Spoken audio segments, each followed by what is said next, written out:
Good morning class. और आज का जो लेक्चर हम स्टार्ट करने जा रहे हैं वो है आपका रिप्रोडक्टिव हेल्थ, या फिर यूं ऐसा बोल सकते हैं आप कि हाउ टू ऑर्गेनिज्म रिप्रोड्यूस। इसके फाइनल लेक्चर है सर। ये हमारा लेक्चर पूरा फाइनल रहेगा ये टॉपिक्स, तो ध्यान से आप देखते रहिएगा। जहां नहीं समझ में आए कमेंट्स बॉक्स में बताने का है।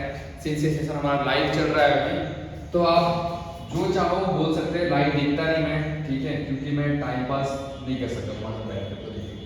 सबसे पहले हम पढ़ते हैं सर रिप्रोडक्टिव हेल्थ। इसके पहले हमने क्या क्या पढ़ा, एक ओवरव्यू लेते हैं। हमने पढ़ा सर प्लांट के अंदर रिप्रोडक्शन, ह्यूमन बीइंग के अंदर रिप्रोडक्शन, मेल फीमेल्स अलग अलग सेक्स ऑर्गन के बारे में पढ़ा, डिफरेंट फंक्शंस पढ़ा हमने उसके रिगार्डिंग। रिप्रोडक्शन क्या होता है हमने ये देखा, और आज की क्लास में कंटिन्यू करने जा रहे हैं आपके रिप्रोडक्टिव हेल्थ। क्या होता है रिप्रोडक्टिव हेल्थ? तो सेक्सुअल कांटेक्ट में जब इंसान या फिर एनिमल्स आते हैं सर, तो उस दौरान जो उनको बीमारी होती है ड्यूरिंग सेक्सुअल कॉन्ट्रैक्शंस, उस टाइम जो उनको बीमारी होती है, उसी बीमारी को हम बोलते हैं सर सेक्सुअल रिप्रोडक्टिव हेल्थ। अब देखो, इनको बचाने के लिए आप उस तरह के हमने क्या किया है कि हमने जो ये सेक्सुअल ट्रांसमिटेड डिजीज होते हैं, इनको लोगों को बताने के लिए हमने बहुत सारे अवेयरनेस रन करा, ठीक है ना। लोगों को बताया कि क्या है क्या नहीं, बहुत सारे हमने प्रिवेंशन बनाए हैं कि कैसे डिजीज से आप बच सकते हो। ये मैं नहीं बता रहा, ये गवर्नमेंट बता रही है, ठीक है। गवर्नमेंट ने भी बहुत लोगों को इसके बारे में समझाया है कि आप रिप्रोडक्शन से होने वाले बीमारी से कैसे बच सकते हैं। अवेयरनेस बहुत सारे से रिप्रोडक्टिव प्रैक्टिस भी है हमारे पास, ठीक है, जिसकी मदद से आप अनवांटेड चाइल्ड बर्थ या फिर सेक्सुअल ट्रांसमिटेड डिजीज को क्या कर सकते हैं सर, रोक सकते हैं। सबसे पहले देखते हैं कि आखिर ये जो सेक्सुअल ट्रांसमिटेड डिजीज है वो कितने टाइप्स के होते हैं। तो बेसिकली क्लास ये आपको दो टाइप को देखने मिलते हैं, एक है बैक्टीरियल इन्फेक्शन और दूसरे है वायरल इन्फेक्शन। एक एक करके दोनों बारे में समझेंगे। जो वायरल इन्फेक्शन यानी सेक्सुअल डिजीज ट्रांसमिटेड डिजीज के अंदर जो वायरल इन्फेक्शन डिजीज है वो है आपका एचआईवी एड्स और जेनाइटल वॉर्म्स। पिक्चर्स वगैरह सब इसके अंदर विजिबल्स होगा। और वैसे ही अगर हम बात करें बैक्टीरियल इन्फेक्शन का, तो गोनोरिया एंड सिफिलिस ये इसके एग्जांपल है सर। वो डिजीज है, ये चारों के चारों वो डिजीज है सर जो कि सेक्सुअल कॉन्ट्रैक्ट में आने की वजह से होता है, ठीक है। अब क्लास पहले अगर कोई आपसे डेफिनेशन पूछ ले कि सर अगर मुझे डेफिनेशन बताने का है कि रिप्रोडक्टिव हेल्थ का डेफिनेशन क्या है, तो क्या लिखेंगे? तो आप लिखेंगे classes, it is the overall wellbeing of individuals in all aspect related to reproductive including physical, emotional and social wealth.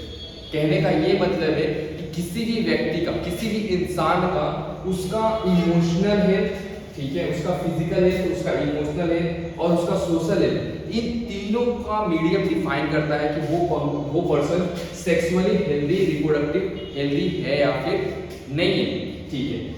Next अगर क्लास हम बात करें तो हमारे पास कुछ सर मेथड है जो फिजिकल मेथड है जिसकी मदद से हम सेक्सुअल ट्रांसमिटेड डिजीज को रोक सकते हैं, जो कि हमारे पास कॉन्ट्रासेप्शन। क्या है सर? कॉन्ट्रासेप्शन बिल्कुल फिजिकल है सर, कोई केमिकल्स नहीं, कोई इसके साइड इफेक्ट नहीं होते हैं, ठीक है। डायरेक्टली हम क्लास क्वेश्चन के ऊपर जंप करते हैं। अब ये जो कॉन्ट्रासेप्टिव मेथड है सर, ये बहुत अलग अलग टाइप के, बट इस मेथड के अंदर होता क्या है, मेथड और device used to prevent pregnancy. किसको प्रिवेंट कर रहा है सर? प्रेगनेंसी को प्रिवेंट कर रहा है। It include technique like condoms, oral pills and uterine device. इन तीनों बारे में पढ़ेंगे एंड स्टेरिलाइजेशन प्रोसेस। तो बेसिकली सर हमारे पास कुछ कॉन्ट्रासेप्शन मेथड है जिसकी मदद से हम ये जो सेक्सुअल ट्रांसमिटेड डिजीज है इसको हम रोक सकते हैं। जैसे कि कौन कौन सी बीमारी हो सकते हैं आपसे। अब इसको रोकने के लिए टेक्निक कौन कौन सा है हमारे पास? तो फिजिकल मेथड है, केमिकल मेथड है, स्टेरिलाइजेशन मेथड है, अलग अलग मेथड है। सबसे पहले जो हम स्टार्ट करते हैं आपके मैकेनिकल या फिर बैरियर मेथड के बारे में, ठीक है। मैकेनिकल या फिर बैरियर मेथड के अंदर, इस मेथड के अंदर में आप कॉन्डम्स, ये देखो फीमेल्स के लिए अवेलेबल होते हैं और मेल के लिए भी अवेलेबल होता है। तो ये कॉन्डम्स एक तरह का सर क्या है, केमिकल या फिर बैरियर मेथड है जिसके वजह से हम सेक्सुअल ट्रांसमिटेड डिजीज को रोक सकते हैं। तो जो आपके स्पर्म है वो स्पर्म आगे की तरफ क्या नहीं करेंगे सर, मूव नहीं करेंगे, दूसरे गैमेट से फ्यूज नहीं होंगे, जिसके कारण हमें ये जो सेक्सुअल ट्रांसमिटेड डिजीज है देखने को नहीं मिलेगा। तो barrier method such as condoms for male and female दोनों के अवेलेबल होता है मार्केट के अंदर इसमें। या फिर एक और प्रोडक्ट होता है जिसको हम बोलते हैं डायफ्राम। क्या बोलते हैं सर इसको? डायफ्राम। ये प्रिवेंट करता है sperm and ovum for the mating purpose. ये जो डायफ्राम है ये बेसिकली फीमेल यूज करती है और कॉन्डम मेल फीमेल दोनों के लिए आपके आते हैं, ठीक है। They are to prevent the transmission of sexual transmitted disease by blocking intermixing of the fluids.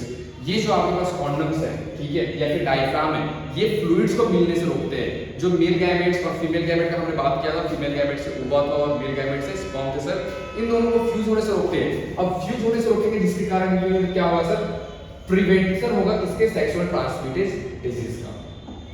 कुछ और हमें बात करने का है। दूसरे मेथड है सर हमारे पास केमिकल मेथड। अब इस केमिकल मेथड के अंदर क्या है सर, केमिकल मेथड के अंदर क्लास आपके ओरल पिल्स, मैंने आपको बताया था कुछ दवाइयां होंगी सर जिसके खाने से हमारा ये जो फ्लूइड्स है या तो प्रोड्यूस नहीं होगा या तो ये एक दूसरे से मिलेंगे नहीं, जिसके कारण होगा क्या सर, जो भी हमारे पास सेक्सुअल ट्रांसमिटेड डिजीज है उनका चांसेस क्या हो जाएगा, बिल्कुल कम हो जाएगा।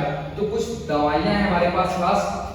अब होता क्या है इसमें, hormonal contraceptive such as oral और वेजाइनल पिल्स, ठीक है, प्रिवेंट करते हैं सर ओव्यूलेशन का आफ्टर सर्विक्स म्यूकस और change the uterine wall lining to prevent implantation. अब जैसे ये दवा आप कंज्यूम करते हैं, जो ओरल पिल आपने कंज्यूम करा, इससे दो चीज याद रखो। हमने बात किया था सर कि ये जो यूटेरस है, यूटेरस के अंदर में ब्लड की लाइनिंग फॉर्म होती है। इसकी लाइनिंग सर, ब्लड की लाइनिंग फॉर्म होती है, ब्लड लाइंस।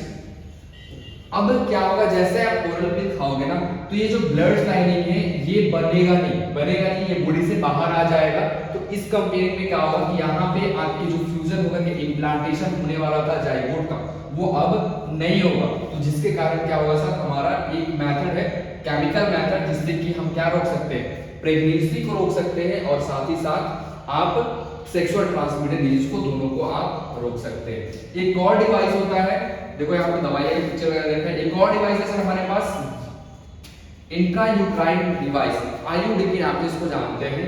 बेसिकली ये जो पोर्शन आप देख पा रहे हो यहाँ पे इस तरह कुछ आपको डिवाइस से देखने को मिलता है। कॉपर का बेसिकली होता है, नॉन कोरेसिव होता। अब इसको डॉक्टर के मदद से मोस्टली ये जो यूट्राइन डिवाइस है इसको फीमेल यूज करती है, मेल यूज नहीं करते हैं, ठीक है, फीमेल यूज करती है। और इनसे क्या होता है कि जब ये इंट्रायूट्राइन डिवाइस लगाते हैं डॉक्टर यहाँ पे, तो देखो यहीं पे तो हमारा इम्प्लांटेशन हो रहा था, यहीं पे तो ब्लड लाइनिंग बन रहा था। तो अब वो चीज पॉसिबल नहीं हो पाएगा सर, जिसके कारण प्रेगनेंसी या फिर अनवांटेड चाइल्ड बर्थ या फिर प्रेगनेंसी या फिर आप ऐसे बोल सकते हैं कि सेक्सुअल ट्रांसमिटेशन होने का चांसेस नहीं मिलेगा। अब इसको अगर लिखना तो कैसे लिखोगे, these are small T shape device, आपको टी शेप का दिख रहा है, टी शेप डिवाइस होता है that are planted in the uterus. मैंने बताया आपको कॉपर टी के नाम से भी इसको जाना जाता है। Loop place in the uterus to prevent pregnancy को बचाने के लिए, अनवांटेड चाइल्ड बर्थ को बचाने के लिए बेसिकली इसका यूज किया जाता है, ठीक है। Can cause uterine irritation some cause. अब इसका एक साइड इफेक्ट भी है, देखो हमने पढ़ा था मैकेनिकल मेथड, ठीक है, इसके अंदर कॉन्डम्स वगैरह थे, डायफ्राम थे, उसके कोई आपका साइड इफेक्ट नहीं है। बट यूट्राइन की बात करें, मेडिसिन की बात करें सर, तो इनके साइड इफेक्ट देखने को मिलते हैं। अब इसका क्या साइड इफेक्ट है सर, आईयूडी का, इसका साइड इफेक्ट है कि इरिटेशन कॉज करेगा, कहां पे, यूट्राइन के अंदर में, यानी ये जो हमारा वॉल है इसके अंदर में इरिटेशन कॉज होता है, ठीक है। तो ये इसका एक आप ड्रॉबैक बोल सकते हैं। अब देखो एक और मेथड है, मैंने बात किया था आपको सर्जिकल मेथड है सर। अब ये सर्जिकल मेथड क्या बोलता है, तो अगर देखो क्लास सर्जिकल मेथड के अंदर होता क्या है, यार ध्यान देना। सर्जिकल मेथड के अंदर ये जो मेथड है सर्जिकल मेथड, इसको हम मेल के अंदर परफॉर्म करते हैं और फीमेल के अंदर परफॉर्म करते हैं।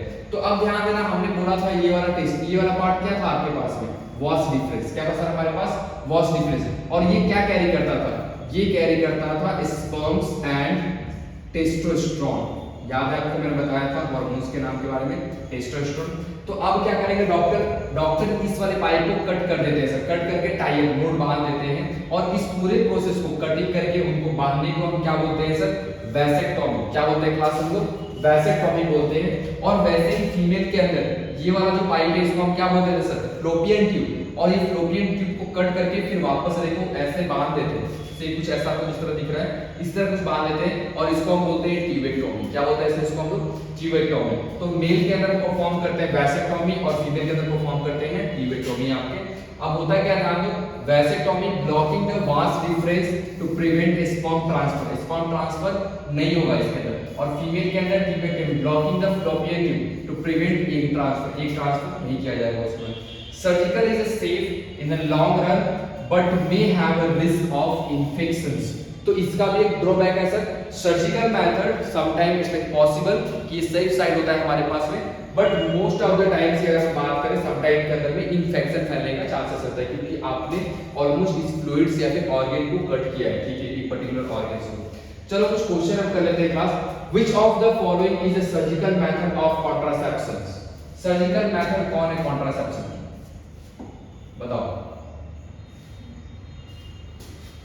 Sir. Surgical method of contraception हमने पढ़ा सर, ये वैसेक्टोमी, जो कि बेसिकली किसके अंदर परफॉर्म किए जाते हैं? मेल के अंदर परफॉर्म किए जाते हैं। तो ये किसके एग्जांपल्स है हमारे पास? सर्जिकल मेथड के एग्जांपल्स है। ये किसके हैं सर?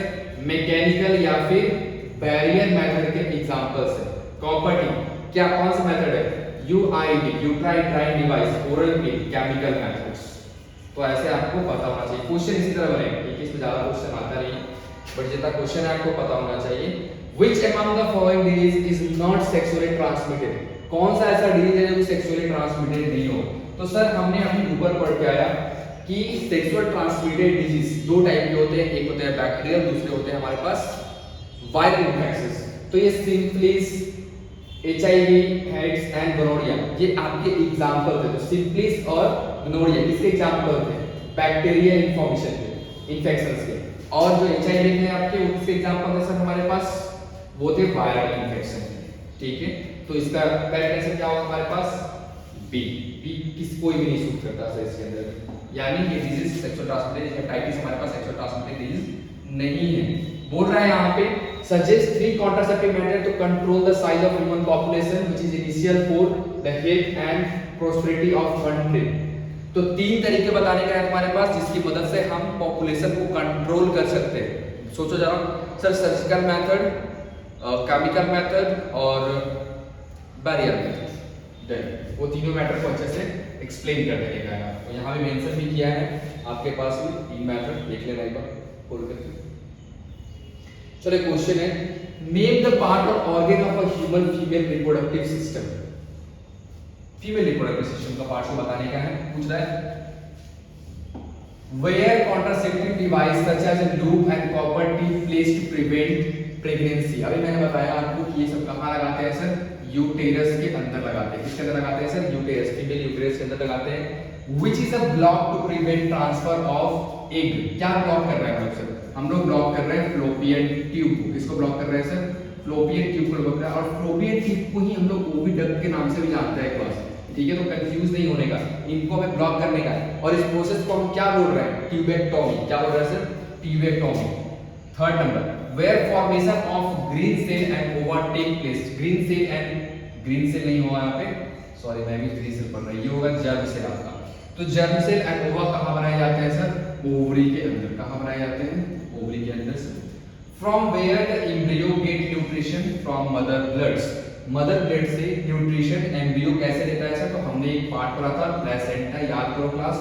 अब इस प्लेसेंटा की मदद से ही आपके ऑक्सीजन, फूड या फिर वेस्ट ये सब एक्सचेंज किए जाते हैं मदर टू द एम्ब्रियो, ठीक है। यहां तक पूरा मैंने कर दिया तुम्हारा, ठीक है। अब देखो इस तरह के कुछ क्वेश्चंस हैं,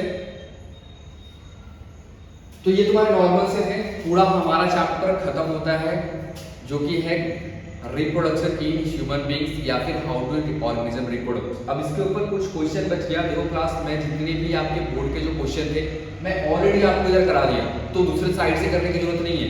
अब मेरे से अगर सही से कोई पूछोगे तो मैं बोलूंगा ऑस्वाल बुक प्रेफर करो, 100% तुम्हारे मार्क्स अच्छे आएंगे। मिलते हैं आपको नए वीडियो नए चैप्टर के अंदर में। और आई थिंक कि अब ये बायोलॉजी का आई थिंक 3rd चैप्टर था हमारे पास, life process, control and coordinations and how do organism reproduce.